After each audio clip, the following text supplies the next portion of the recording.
Isang araw, Zephyr, pagsisisihan mo to. Pero sa araw na yun, huwag kang lumapit sa akin. At tuluyang umalis si Senyora Esmeralda. Mataas pa rin ang ulo.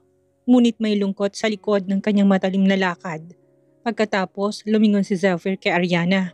Nilapitan niya ito at sa malalim, ngunit banayad na boses. Hindi kita pababayaan, Ariana. Hindi na muli. Habang galit na naglalakad paalis si Senyora Esmeralda. Umaaningaw-ngaw pa rin sa hallway ang kalabog ng kanyang takong. Ngunit sa kalagitnaan ng kanyang paglalakad, isang malumanay ngunit makapangyarihang tinig ang pumunit sa katahimikan. Kung may dapat na umalis dito, ikaw yon, Esmeralda. Napatigil si Esmeralda sa paglalakad. Napalingon siya nang marinig ang tinig na yon. Isang tinig na noon pa man ay nagbibigay ng kilabot at respeto sa mga nakakarinig.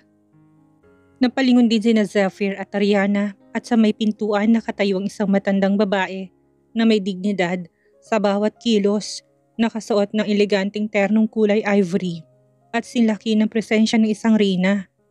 Lola Remedios, bulong ni Zephyr, halos hindi makapaniwala sa nakikita. Hindi to basta-bastang bumibisita sa mansyon at higit sa lahat, alam niyang hindi to mahilig makialam sa personal na gulo ng pamilya, maliban na lang kung kinakailangan. Lola, tanong pa niya habang lumalapit. Samantalang nalaki ang mga mata ni Ariana, pamilyar sa kanyang mukha ng matanda. Isang alaalang bumalik sa kanyang isipan.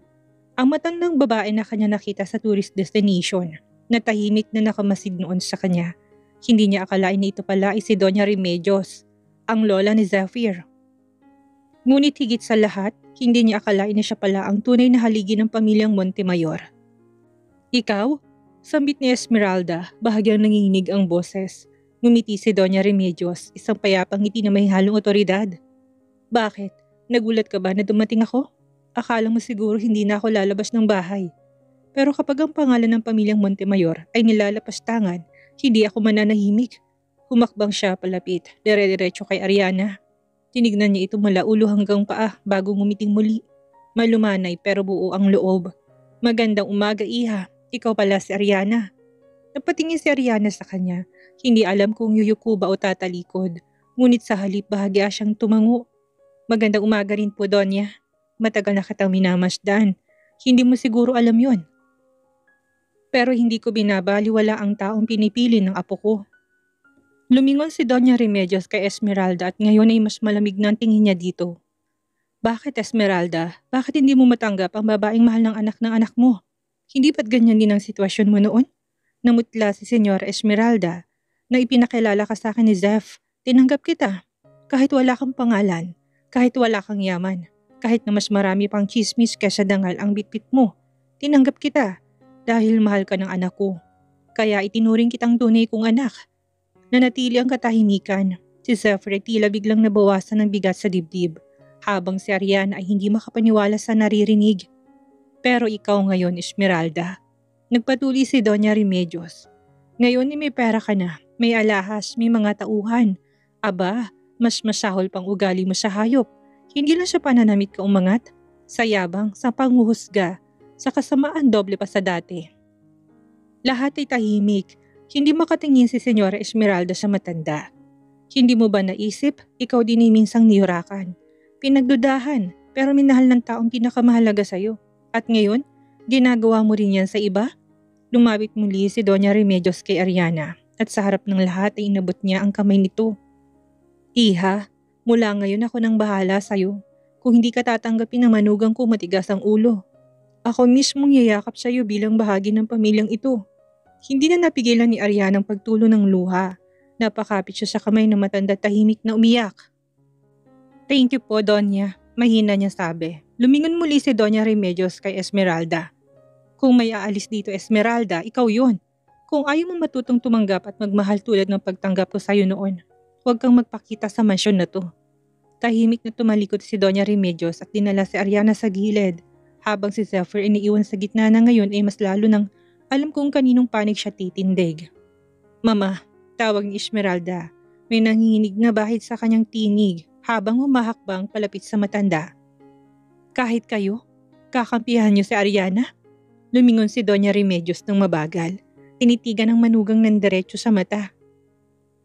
Ngunit bago pa ito makapagsalita, nagpatuloy si Esmeralda. Hindi mo siya tunay na kilala. Hindi mo alam kung saan siya nanggaling, kung anong klase siyang babae. Hindi siya karapat-dapat sa apo mo. Sumiklab ang galit sa mga mata ni Esmeralda. Ginagamit lang niya si Zephyr. Huwag po kayo magpapadala sa maamong mukha niyan. Hindi kayo dapat malinlang. Pero nanatiling tahimik si Doña Remedios. Isang uri ng katahimikang mas mabigat pa sa sigaw. Pinakamasakit itong uri ng pagtanggi para kay Esmeralda. Ang hindi siya paniwalaan ng babaeng minsan naging ina-inahan niya. Mama naman. Halos pagmamakaawa na ni Esmeralda. Pilit niyang binabagong tinig. Ginagawang paawa. Ako to. Esmeralda, ang minahal niyo na parang tunay na anak. Ang itinuri niyong sarili niyong anak. Ngunit sa halip na malambot na sagot, mariing tinig ang bumungad sa kanya. Oo, minahal kita, Esmeralda. Pinaglaban kita kahit na maraming tutol noon sa'yo. Tinanggap kita ng buong puso dahil mahal ka ng anak ko. Pero wag mo ipagmalaki yon ngayon dahil kaya kong tanggapin ka noon. Mas kaya kong tanggapin si Ariana ngayon. Napapikit si Esmeralda, pilit pinipigil ang panginig ng kanyang bibig. Anong meron sa kanya na wala ako? Mapait niyang tanong. Kababa ang loob, matigas sa sagot ni Doña Remedios. Pagmamahal na totoo at puso. Hindi mo kailangan mapag-aralan yon, Esmeralda. Yan ang bagay na hindi mo natututunan kahit ilang taon ka nang nasa pamilyang ito. Mama, hindi mo pa siya kilala. At mas kilala mo ba siya? Hindi nga ikaw ang naging dahilan ng ngiti ng apo kong nitong mga nakaraang buwan. Hindi nga ikaw ang kinakausap niya tuwing gabi. Hindi ikaw ang iniiyakan niya o pinoproblema. Si Ariana ang naging ilaw sa panahon tinakpan mo ng yabang at kontrol ang mundo ni Zephyr. Nanginginig ang balikat ni Esmeralda sa harap ng mga salitang para bang patalim na tinuhog ang kanyang dangal. Kahit ano pang sabihin mo, hindi ko babawiin ang mga sinabi ko, dagdag ni Doña Remedios. Hindi mo na ako kayang paikutin, Esmeralda. Noon nagbulag-bulagan ako sa ugali mo. Pero ngayon hindi na ako papayag na madungisan palalong apelyido ng pamilyang ito sa mga kilos mo. Pero, tama na. Isang iglap itinaas ni Doña Remedios ang kamay niya, hudyat ng katahimikan. Kung ayaw mong igalang ang desisyon ko, huwag kang magpakita sa harap ko.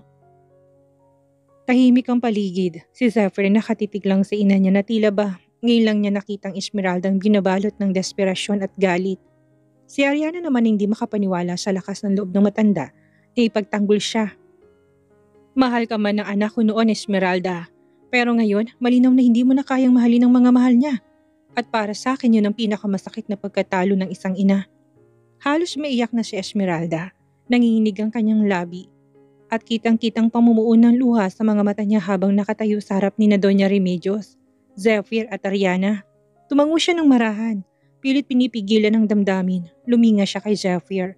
Saka kay Ariana. Pero mabilis din niyang ibinalik ang tingin sa sahig. Hindi niya kayang humarap sa kanila. Hindi ngayon, hindi pa. Talo na ako, hindi ba? Mahinang sabi ni Esmeralda, halos pabulong. Ako na ang masama. Ako ang matopobre. Ako ang palalo. Humugot siya ng malalim na buntong hininga, tinatakpan ng isang ngiti ang pait na nararamdaman. Ngunit kahit nangiting iyon ay mabilis ding naglaho, natabunan ng lungkot at pagsuko. Alam kong madali mo akong tinanggap noon, Mama Remedios. Aniya, may bahid ng panghinayang sa boses. Bakit si Ariana? Bakit ang hirap? Ang hirap kong tanggapin si Ariana para sa anak ko. Tahimik ang lahat, walang sumagot. Tangi ang bigat ng katahimikan ng pumapagitna sa kanilang tatlo. Gusto kong humingi ng tawad, dagdag ni Esmeralda. Humakbang pa atras. Pero hindi ko pa kaya, hindi pa ngayon. Hindi pa ako handang tanggapin ang lahat. Lumunok siya ng luha at sa wakas tinutok ng kamay ang dibdib na parang tinutusok ng daan-daang karayom. Aalis muna ako. Kailangan kong lumayo. Baka sa paglamig ng ulo ko, mas madali ko nang tatanggapin ang mga bagay na pilit kong nilalabanan. Tumingin siyang muli kay Zephyr at saka kay Ariana. Hindi pa ngayon, pero balang araw, sana mapatawad niyo ko. At sana matutunan ko ring patawarin ang sarili ko. At sa pagtalikod niya, hindi niya napinigilan ang luha. Tahimik na umalis si Esmeralda. Hindi bilang talunan, kundi bilang isang taong pilit pa rin hinahanap ang sarili sa gitna ng pagkatalo. Inangat ni Doña Remedios ang baba ni Ariana, marahan at may halong pag-aalaga. Kita sa mga mata ng matandang lalim ng pag-unawa at malasakit habang tinititigan ang mukha ng dalaga. Tapos na, iha. Marahang sabi ni Doña Remedios. Puno ng katiyakan ng boses.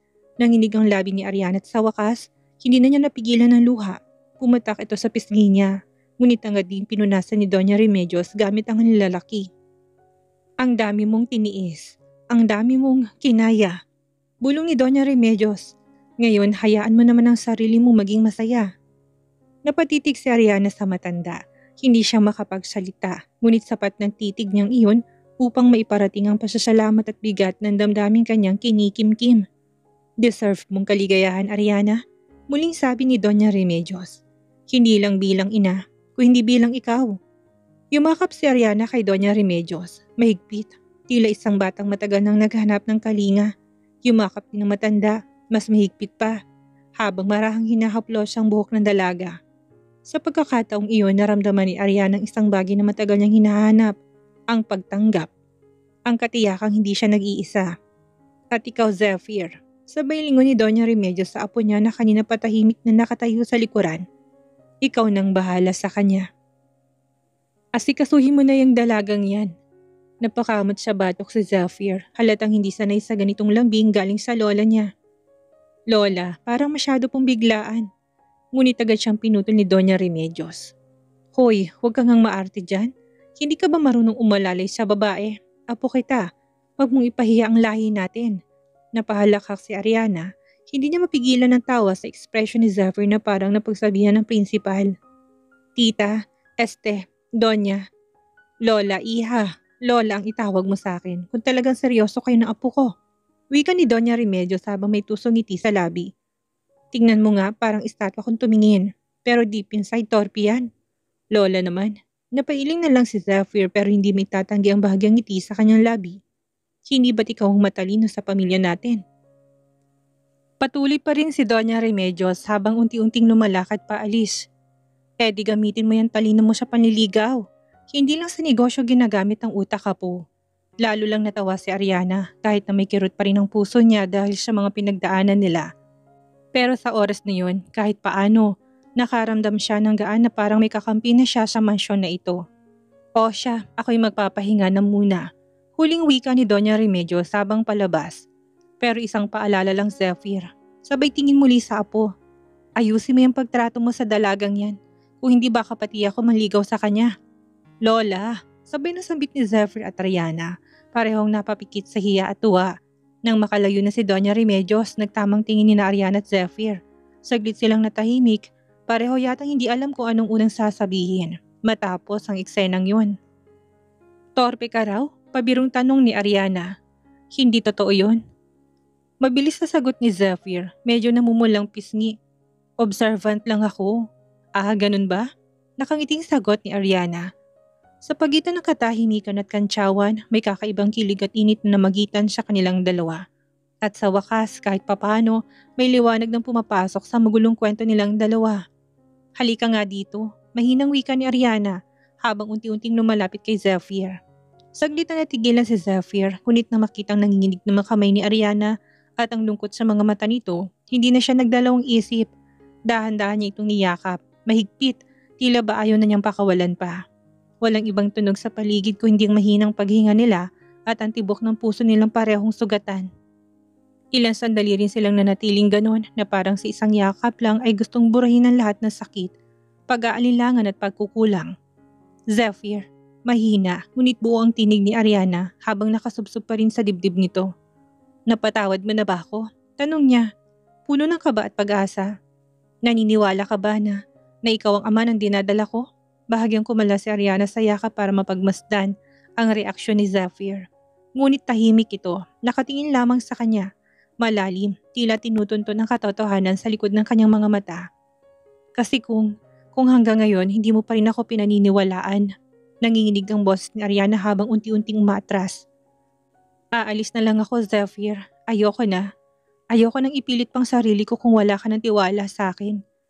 Bumilis ang pintig ng puso ni Zephyr. Agad niyang hinawakan ang braso ni Ariana, pinigilan ito sa paglayo. Ariana, malumanay ngunit marinang kanyang boses. Noong mga panahong galit ako, noong mga araw na pilit kong kinukulong ang sarili ko sa mga sinabi ng ibang tao, tinanong ko ang sarili ko, bakit ikaw pa? Bakit ikaw pang gusto kong paniwalaan kahit ng buong mundo'y sinasabing hindi totoo? Tumulo ang luha ni Ariana, ngunit hindi na siya nakapagsalita. At alam mo kung ano ang sagot? Tanong muli ni Zephyr habang nilalapat ang palad sa tiyan ni Ariana. Dahil kahit kailan, hindi kita kayang talikuran. Hindi ko kayang maniwala sa kahit na anong kasinungalingan kung ikaw ang katapat ko. Ikaw ang ina ng anak ko, Ariana. Marahang bulong ni Zephyr. At kahit ilang ulit pa ako masaktan, ikaw pa rin ang gusto kong makasama.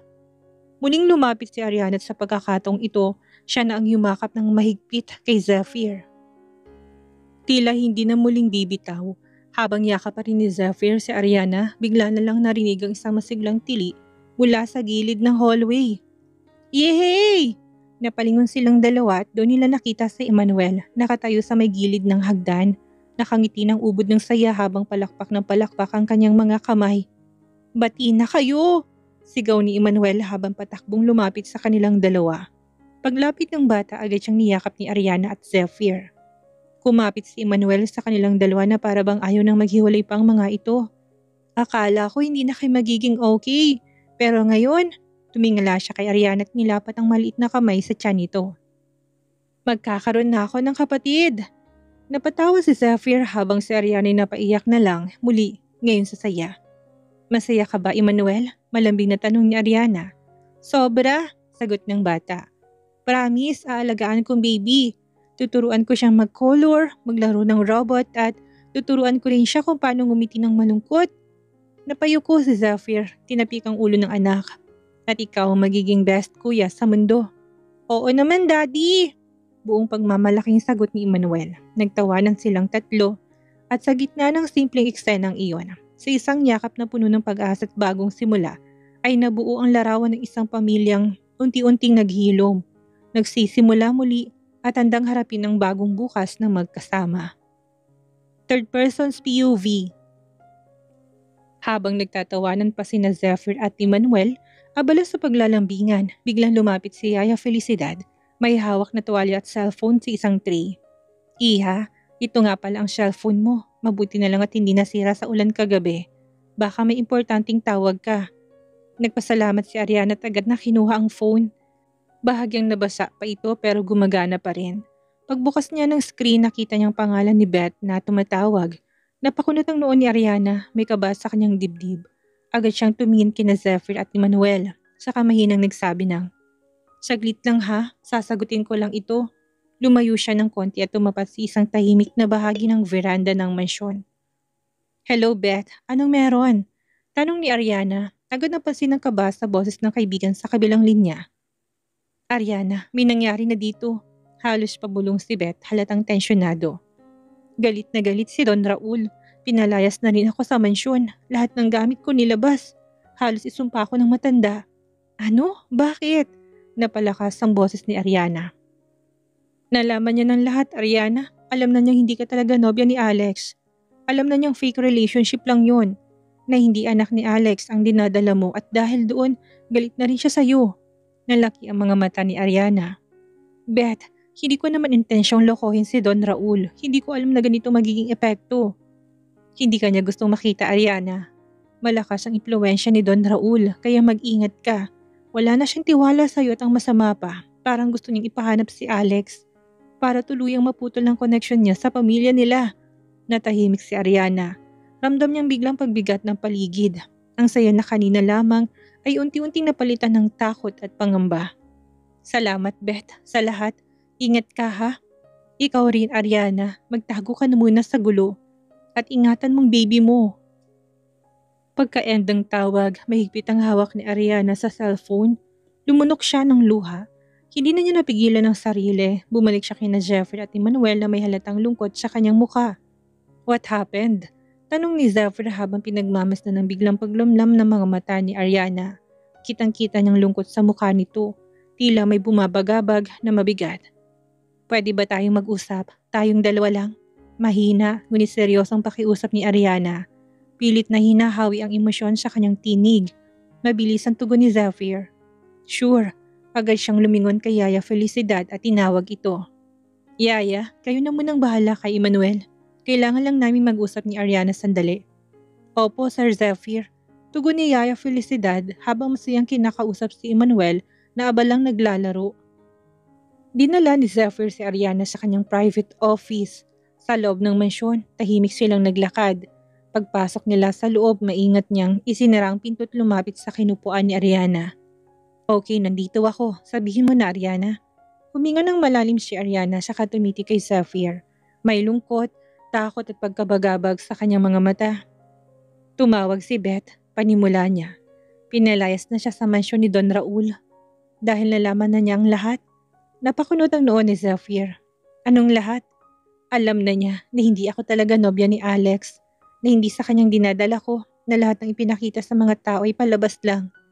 At dahil doon, pati ako galit na rin siya. Natahimik si Zephyr, tumayo ito at nagsimulang maglakad-lakad sa loob ng opisina. Tila pinipigil ang galit at inis na narinig. So galit na si Don Raul sa'yo dahil sa kasinungalingang pinlano ni Alex? Mariing tanong niya, tumango si Ariana. Hindi ko sinadya, hindi ko inasahan na lalaki ng ganito. Wala akong intensyong makasira ng pamilya o magmukhang sinungaling. Gusto ko lang ng tahimik na buhay para sa anak ko. Umupo si Zephyr sa tabi niya, nasinsinan ng tingin. Ariana, you don't have to explain. Alam kong hindi mo ginusto to. And now that you're in this mess, hindi kita iiwan. Hindi ko hayaang pag-initan ka ng ibang tao dahil lang sa pagkakamali ng iba. Pero Zephyr, may pangalan si Don Raul, may connection siya. Pwede niya tayong saktan, lalo na ikaw at si Emmanuel. Ayoko nang madamay kayo. Hinawakan na ni Zephyr ang kamay ni Ariana at mariing tumingin dito. Ariana, ikaw ang pamilya ko ngayon at ang anak mo, anak natin. Hindi ako uurong. Hindi kita pababayaan. Haharapin natin to. Magkasama. Hindi na napigilan ni Ariana ang kanyang luha. Tumulo ito ng tahimik habang bahagyang yumuko. Sa gitna ng takot at gulo, nandun si Zephyr. Tahimik, ngunit matatag, handang protektahan siya.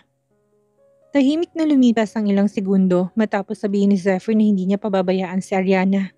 Sa gitna ng katahimikan, maingat niyang inilapit ang kanyang sarili sa dalaga. Marahan, maingat at puno ng emosyon, niyakap ni Zephyr si Ariana. Hindi yun isang basta yakap. Yun ay yakap na tila kay tagal niyang pinigilang ibigay. Yakap na puno ng pangungulila, pangunawa at pananabik.